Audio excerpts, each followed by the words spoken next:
L'araignée vampire.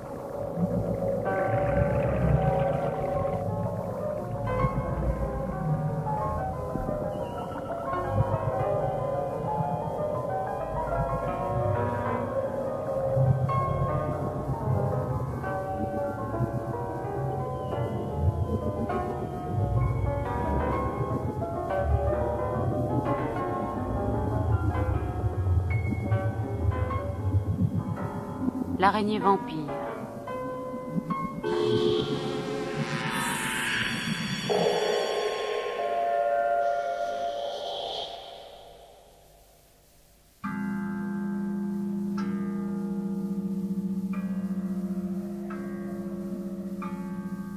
Chaque nuit, à l'heure où le sommeil est parvenu à son plus grand degré d'intensité, une vieille araignée de la grande espèce sort lentement sa tête d'un trou placé sur le sol à l'une des intersections des angles de la chambre.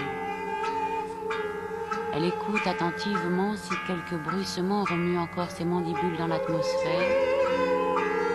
Vu sa conformation d'insecte, elle ne peut pas faire moins si elle prétend augmenter de brillantes personnifications les trésors de la littérature que d'attribuer des mandibules au bruissement.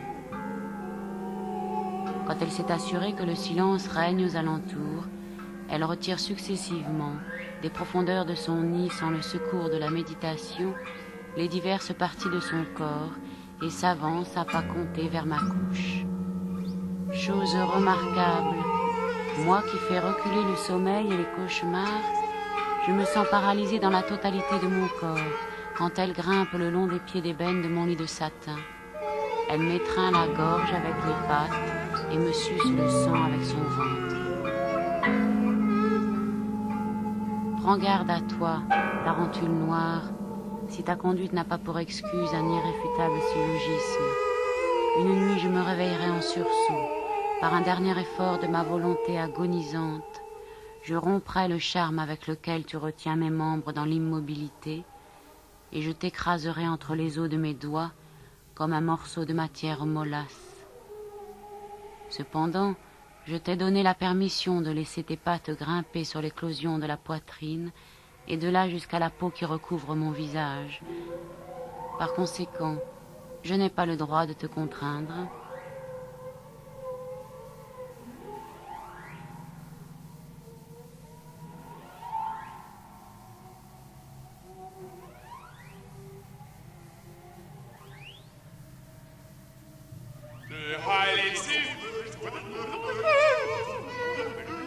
Il parle et il ne cesse de se déshabiller. Il appuie une jambe sur le matelas et de l'autre, pressant le parquet de sa fire afin de s'enlever, il se trouve étendu dans une position horizontale. Il a résolu de ne pas fermer les yeux afin d'attendre son ennemi de pied ferme. Mais chaque fois ne prend-il pas la même résolution et n'est-elle pas toujours détruite par l'inexplicable image de sa promesse fatale? Il ne dit plus rien et se résigne avec douleur, car pour lui le serment est sacré. Il s'enveloppe majestueusement dans les replis de la soie, dédaigne d'entrelacer les glands d'or de ses rideaux, et appuyant les boucles ondulées de ses longs cheveux noirs sur les franges du coussin de velours, il tâte, avec la main, la large blessure de son cou dans laquelle la tarentule a pris l'habitude de se loger, comme dans un deuxième nid, tandis que son visage respire la satisfaction.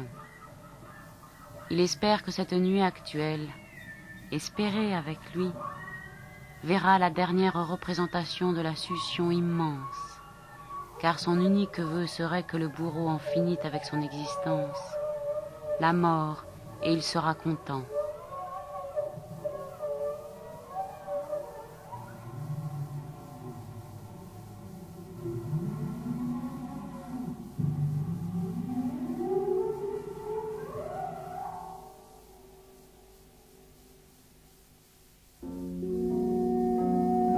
Regardez cette vieille araignée de la grande espèce qui sort lentement sa tête d'un trou placé sur le sol à l'une des intersections des angles de la chambre.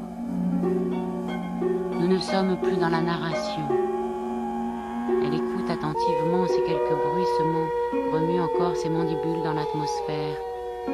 Hélas, Nous sommes maintenant arrivés dans le réel. Quant à ce qui regarde la tarentule, et quoique l'on pourrait mettre un point d'exclamation à la fin de chaque phrase, ce n'est peut-être pas une raison pour s'en dispenser. Elle s'est assurée que le silence règne aux alentours. La voilà qui retire successivement des profondeurs de son nid, sans le secours de la méditation, les diverses parties de son corps, et s'avance à pas comptés vers la couche de l'homme solitaire. Un instant, elle s'arrête, mais il est court, ce moment d'hésitation.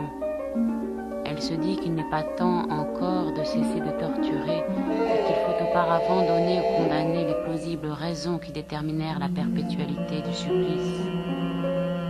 Elle a grimpé à côté de l'oreille de l'endormi. Réveille-toi, flamme amoureuse des anciens jours, squelette décharné. Le temps est venu d'arrêter la main de la justice. Nous ne te ferons pas attendre longtemps l'explication que tu souhaites. Tu nous écoutes, n'est-ce pas? Et ne remue pas tes membres. Tu es encore aujourd'hui sous notre magnétique pouvoir, et l'atonie encéphalique persiste. C'est pour la dernière fois. Réveille-toi, mal d'aurore. Le charme magnétique qui a pesé sur ton système cérébro-spinal pendant les nuits de 2 lustres s'évapore. Il se réveille comme il lui a été ordonné et voit 2 formes célestes disparaître dans les airs, les bras entrelacés. Il n'essaie pas de se rendormir. Il sort lentement l'un après l'autre ses membres hors de sa couche. Il va réchauffer sa peau glacée au tison rallumé de la cheminée gothique. Sa chemise seule recouvre son corps. Il cherche des yeux la carafe de cristal afin d'humecter son palais desséché.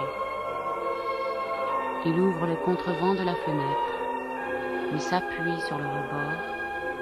Il contemple la lune qui verse sur sa poitrine un cône de rayons extatiques où palpitent, comme des phalènes, les atomes d'argent d'une douceur ineffable. Il attend que le crépuscule du matin vienne apporter par le changement de décor un dérisoire soulagement à son cœur bouleversé.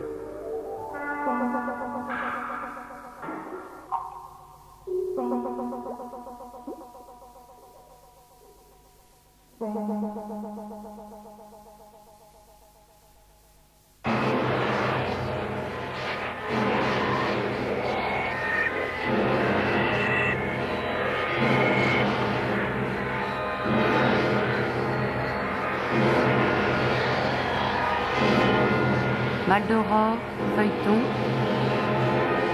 les chants de Maldoror de Lautréamont.